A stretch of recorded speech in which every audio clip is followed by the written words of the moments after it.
VOA Southeast.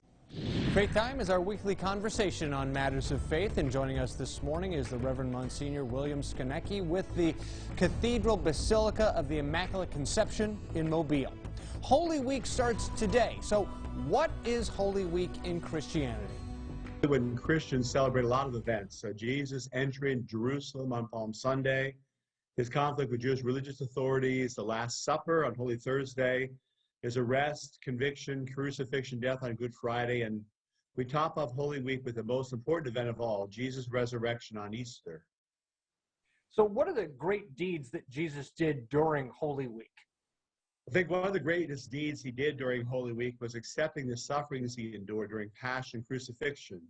You know, mockery, crowning with thorns, scourging, carrying the cross, the pain of crucifixion itself. It shows how much he loves us. He's willing to suffer and even die for us. And I think another great deed was how he forgave his enemies. Even from the cross, he said, Father, forgive them, for they do not know what they're doing.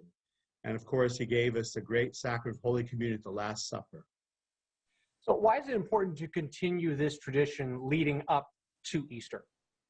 The Holy Week tradition is, I think, is important because Easter is not just about the resurrection of Jesus, it's about the suffering, death, and resurrection of Jesus. Without the cross, there is no resurrection. Resurrection faith only, resurrection only faith isn't Christianity. It helps us remember those other events and reminds us that life is a series of crosses and other sufferings. So many things that happened to us that Jesus' resurrection didn't take away the sufferings. He showed us how to make suffering redemptive, how to make those sufferings in life and deal with them by remembering that after Good Friday, Easter always follows. He told us that to be his disciples, we had to take up his cross, our particular crosses, and follow him. And a lot of us are going to have those experiences of joys and sorrows still in our life. And that Holy Week reminds us, well, that's part of what necessarily is involved in being a Christian. So of all the days in Holy Week that aren't Easter, which one do you think is the most significant to you? As a Catholic priest, the most significant day other than Easter is Holy Thursday. We celebrate a Mass called the Evening Mass of the Lord's Supper, which really covers 3 different events. Reminds us how Jesus took bread and wine at the Last Supper and declared it to be his body and blood. And we Catholics take that statement literally, believing that Mass, the bread and wine we offer, become the resurrected body and blood of Jesus. We also celebrate Holy Thursday as the night when Jesus instituted the priesthood. He told the 12 apostles to do this in memory of me.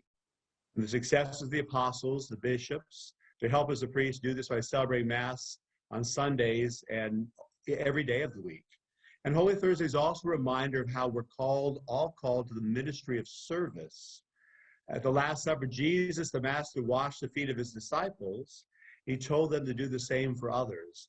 And that's what we do. We reenact that very ritual on Holy Thursday as a reminder that no matter who we are, no matter what our position is, we're called to be people of service, to wash each other's feet. And the Last Supper also creates essentially the sacrament of Holy Communion, which is something that is observed through most of the year. Why is that sacrament so important and observed so regularly?